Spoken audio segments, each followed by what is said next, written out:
Salli wa sallim ya salam ala nabi khairil anam wal ali. Apa yang tersebut dalam hadis masyhur yang diriwayatkan dari Abdullah bin Amr ibn al-As radhiyallahu anhuma, beliau berkata, suatu ketika kami para sahabat sedang duduk di sekitar Rasulullah sallallahu alaihi wasallam membicarakan fitnah.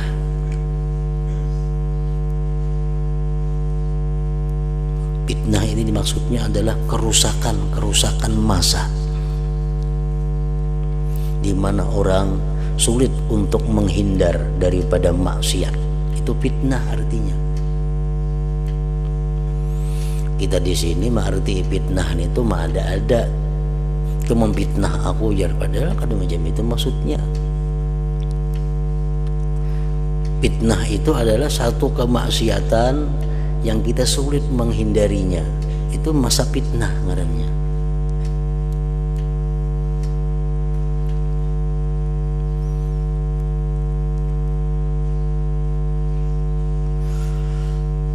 Lalu Rasulullah sallallahu alaihi wasallam bersabda, "Idza ra'aitumun nasa marajat uhuduhum wa khaffat amanatuhum wa kanu hakaza." Ini beliau menerangkan masa di mana masa itu seperti ini. Apabila kalian melihat para muslimin telah mengendur,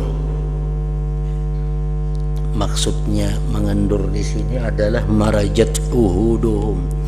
Mereka sudah suka membatalkan, suka merubah perjanjian-perjanjian. Artinya di masyarakat ini janji itu sudah kada berfungsi lagi. Sulit mempercayai janji. Orang berhutang, mereka bayar rencana ya seminggu lah, sulit dipercaya. Seminggu itu bisa sebulan bisa setahun hanya bayar. Berjanji apa aja sudah ada birisnya lagi. Janji mau upah berapa hari ngitung, 3 hari 3 bulan hanya tuntung. Orang sudah, manusianya sudah kendur, artinya lawan janji itu dianggap enteng, dianggap remeh. Bila kalian para muslimin sudah hidup di masa itu, janji sudah ada masalah lagi, sudah ada beban dengan janji itu.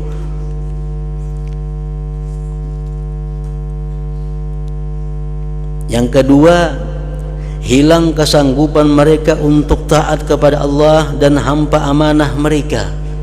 Amanah sudah ada lagi.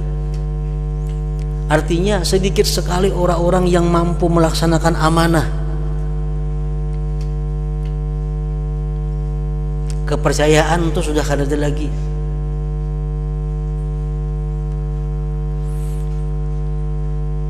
Misalnya kita di kampung, di masyarakat ini kita kenal semua orang-orangnya, patuh, baik.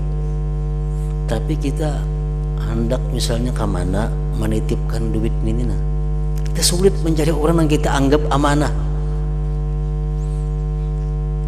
Ditipakan ke sini duit, asa kada tapi aman. Ditipakan ke sebuah sana, asa katanya percaya hati.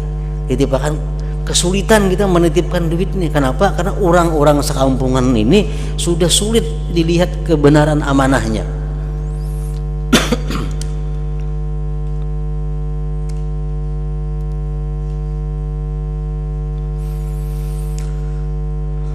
Sudah demikian keadaan mereka. Pada waktu itu Rasulullah menjalin jari tangan beliau. Aku Abdullah bin Amr bertanya, apakah yang harus kukerjakan bila terjadi yang demikian?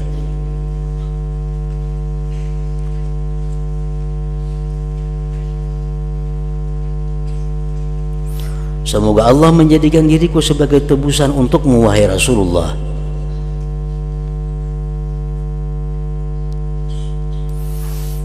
Rasulullah bersabda, ilzam baitaka. Kalau sudah hidup di masa nangka itu, ujar Nabi kita, ilzam baitaka wa amlik alaika lisanaka wa khudh ma ta'rifu wa da' ma tunkiru wa alaika bi amril khassah wa da' anka amral ammah.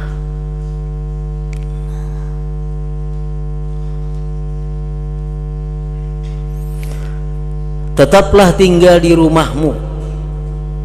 Kalau sudah macam itu keadaan lingkungan, janji sudah kada jadi masalah lagi dilanggar, amanah kita sulit mencari orang yang amanah. Kalau sudah macam itu keadaannya, tinggallah engkau di rumahnya Nabi. Artinya banyaki bagana di rumah, banyaki bagana di rumahnya. Kuasailah, kendalikanlah lisanmu, jaga mulutmu ya Nabi, jaga mulutmu. Laksanakanlah apa yang sudah kau ketahui kebaikannya, dan tinggalkanlah apa yang telah kau ketahui sebagai perkara mungkar. Uruslah apa yang menjadi ketentuan dirimu, dan tinggalkanlah urusan umum. Urus diri kita, urus anak bini kita nang di rumah. Orang lain kada usah diurus lagi. Kalau sudah macam itu, masa di sekitar kita.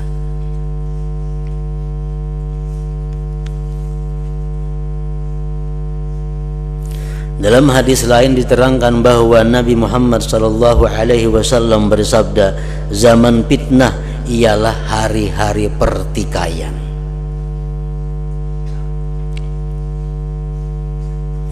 Ditanyakan oleh sahabat, apakah hari pertikaian itu?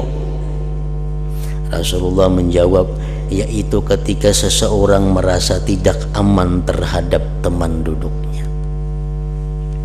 Sudah disebut ngarannya hari-hari fitnah. Kita ini sudah lawan kawan aja, kita kada percaya lagi. Kita ini kawan sekaguringan, rancak ke situ kamari lawan inya, kawan akrab. Tapi kita kada percaya lawan inya. Jadi berhutang pang duit, kita kan percaya lagi lawannya. Padahal kawan kita. Nah bila sudah macam itu keadaan masyarakat kita, bagaimana di rumah aja lagi. Kalau sembahyang berjamaah turun, masjid Jumat turun, habis itu bagaimana di rumah. Sarwan pang kada wajib lagi ditulaki, pengantin kada wajib lagi dihadiri. Kenapa? Karena banyak munkar daripada kebaikannya. Handil pang, kada usah bahandil lagi, banyak mudaratnya pada manfaatnya. Bahandil seberapa jam, kena ngomong bebandirannya 2-3 jam.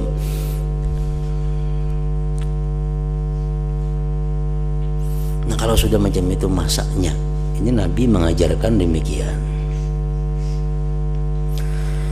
Ibnu Mas'ud menuturkan dalam hadis lain yang diriwayatkan oleh Al-Harits bin Umairah bahwa Nabi Muhammad sallallahu alaihi wasallam pernah bersabda Nabi Muhammad pernah bersabda kepada beliau, pada Ibnu Mas'ud. Ujar Nabi lawan Ibnu Mas'ud, "Iyudfa an umrika fasayati alaika zamanun katsirun khutaba'uhu qalilun ulama'uhu katsirun su'aluhu qalilun mu'tuhu al-hawa fihi qa'idul ilm." Artinya, wahai Ibnu Mas'ud, ujar Nabi, jika engkau dikaruniai umur panjang, maka selagi akan datang padamu suatu masa yang pada masa itu banyak juru khutbahnya, sedikit ulamanya. Banyak nang ahli-ahli pidato, banyak nang jadi khatib. 3 bulan nggak sampai giliran jadi khatib, sing banyak kan nang jadi khatib. Tapi nang alim khatib sedikit aja nang alim. Bang dia 3 ekor nang bujur-bujur menguasai dalam ilmu agama. Bila bisa berpidato, harat berpidato, bisa membaca kitab Melayu, diangkat jadi khatib.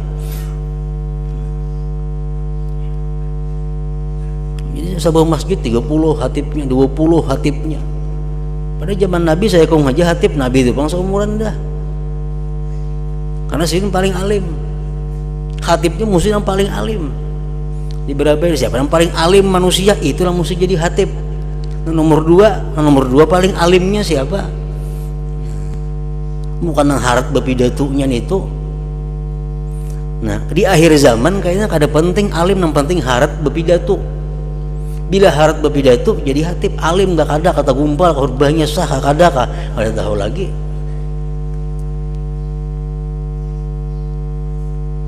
Nah jen Nabi Ibnu Mas'ud ikam bila panjang umur kan bertamuan kayaknya kayak itu.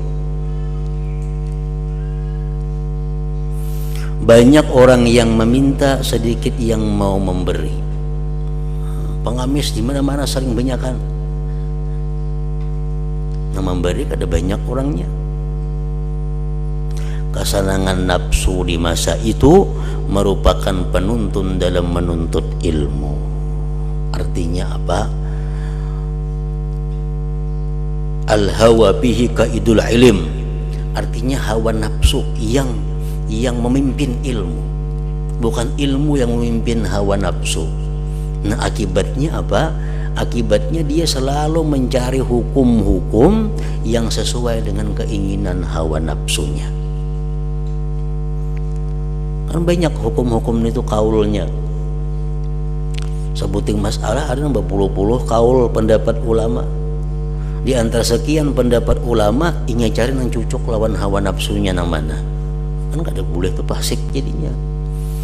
Misalnya Imam Syafi'i mengharamkan, Imam Maliki memakruhkan itu, Hambali membolehkan itu. Aku 4 Hambali aja yang membolehkan, yang sesuai lawan hawa nafsu. Kayaknya isuk hari pulang ada masalah lain, Syafi'i membolehkan, Hambali mengharamkan, aku 4 Syafi'i aja yang membolehkan. Nah berpindah-pindah mazhab mencari mana pendapat yang katuju lawan hawa nafsu.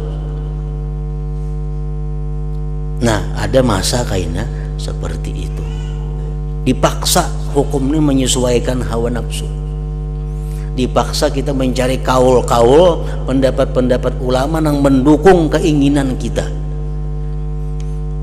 Nah kalau engkau panjang umur wahai Ibnu Mas'ud, kata Rasulullah, engkau akan menemui masa itu.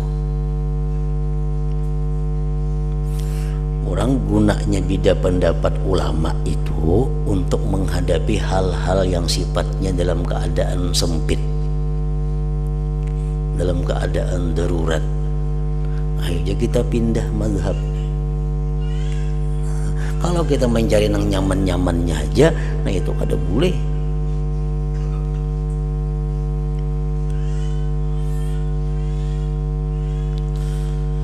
Al-Haris bertanya, kapankah kejadian demikian itu ya Rasulullah? Apabila wahai Rasul terjadinya masa kayak itu, masa yang banyak orang berpidato hara-hara nang alim sedikit, banyak orang minta-minta nang memberi sedikit, ilmu-ilmu digunakan untuk menunjang keinginan hawa nafsu. Apabila itu masanya, Rasulullah SAW bersabda, iza umitatis salah wa qubilatir risha wa yuba'uddin bi'aradin yasir minad dunya pannaja annaja waihak thumman naja. Nah waktunya itu ujar Nabi, nanti apabila jamaah salat dimatikan, jarang orang mau salat berjamaah. Artinya sembahyang berjamaah itu sudah mati. Orang gak ada lagi sembahyang berjamaah. Itu gak dikitan mulai subuh nang bakunci langgar kada ada lagi orangnya. Subuh kada ada lagi langgar orangnya. Banyak nih tuh kita ke Banjar tuh subuh banyak langgar nang bakunci subuh kada ada orangnya nang berjamaah. Subuh kena zuhur asar paling maghrib pun isya nang bapungsi. Kayaknya beberapa tahun kemudian hanya maghribnya lagi yang berisi langgar, isya sudah ada lagi orangnya. Akhirnya kita habis 5 waktunya, mati jamaah. Nah, ujar Nabi kita, waktunya terjadi yang tadi apabila salat jamaah sudah dimatikan. Yang kedua, uang suguk diterima. Uang suguk diterima. Yang ketiga, agama dijual dengan harga murah dari harta dunia. Agama dijual. Artinya kayak apa? Ada keuntungan 1 juta, tapi hukumnya haram, biar haram, berarti 1 juta untung. Nah, itu agama dijual ngarannya dengan harga yang murah. Ada bisnis, ada usaha, ada kesempatan dapat keuntungan 10 juta, tapi haram gawiannya, biar haram, yang penting dapat 10 juta. Nah, ngarannya menjual agama. Nanti kalau sudah demikian masanya, kata Rasulullah, maka carilah keselamatan. Cari keselamatan, menghindarlah. Cari keselamatan, carilah keselamatan. Kasihan kau, carilah keselamatan, yakni keselamatan agama. Nah, artinya di masa seperti itu kita sudah dituntut untuk menjauhkan diri daripada pergaulan masyarakat.